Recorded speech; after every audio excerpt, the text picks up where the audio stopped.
Here's a little video about my well-planned day planner. I love this planner. I've used it for several years now.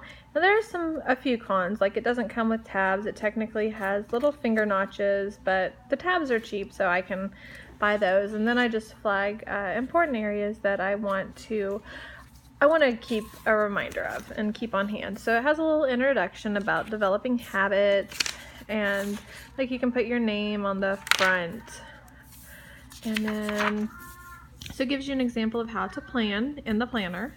It's really helpful. And then you have a keepsake section. I've kept all of mine. Kind of fail to put a picture in sometimes, but you know, that's just life. And I have a year at a glance schedule. As you can see, I already have our whole year planned out, and the highlighted days correspond with here. So this is the days that were taken off. And then if I need to circle something, I can. Like I have a ballet camp for my daughter right there. And then so you can talk about any important school information here, like if you're in a co-op or a group, any emergency info, and then like miscellaneous odds and ends. And I know they used to have a budgeting section. I don't think they have that in here anymore. Took it out to add a couple new things. So this is our daily chore schedule, just kind of how I would like to outline it. I did write it in pencil just to make sure that I can have some flexibility. And so any special projects you can list here. This is a daily school schedule and daily chores on the back. You could tear this out because it's perforated. You can see it. And then you can laminate these and use a wet erase marker after you write the name on the top before you laminate it, and then use a wet erase marker to kind of reuse it every week. And then there's a teacher schedule if you want to fill that out.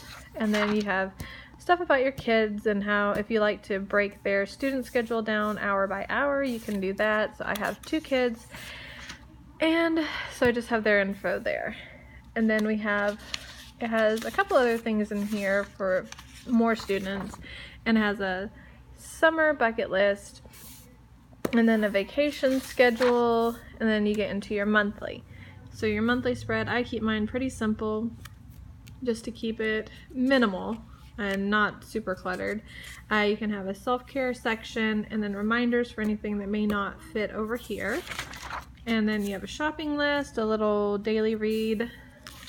Shopping list is back in front, and this is your just around the house and kind of some monthly to-dos, any household needs, or like any just thoughts that you have for your home.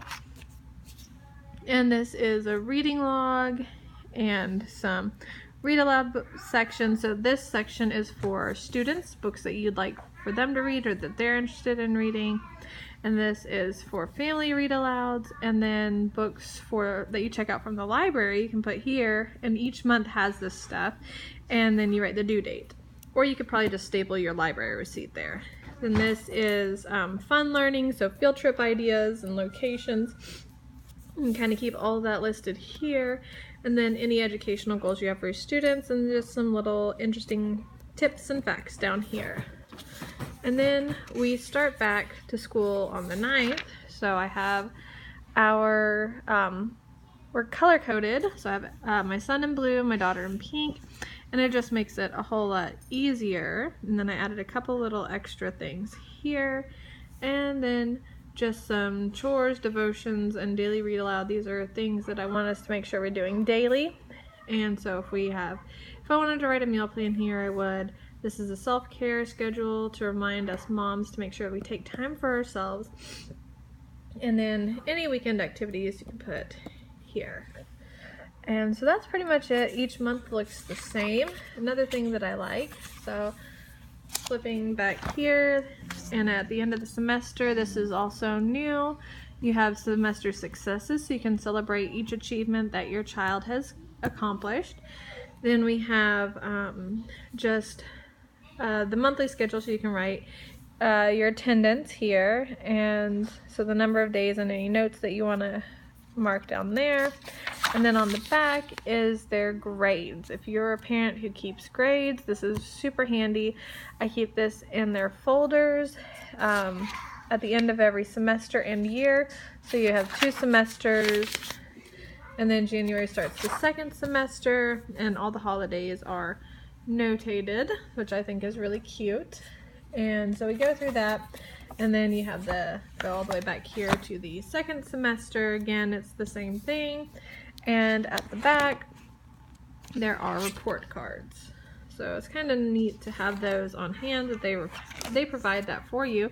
So it's just one less thing you have to think about. Now in the past it did have a budget section, but it looks like she took that out just because it made it a little bit easier to put some other fun things in.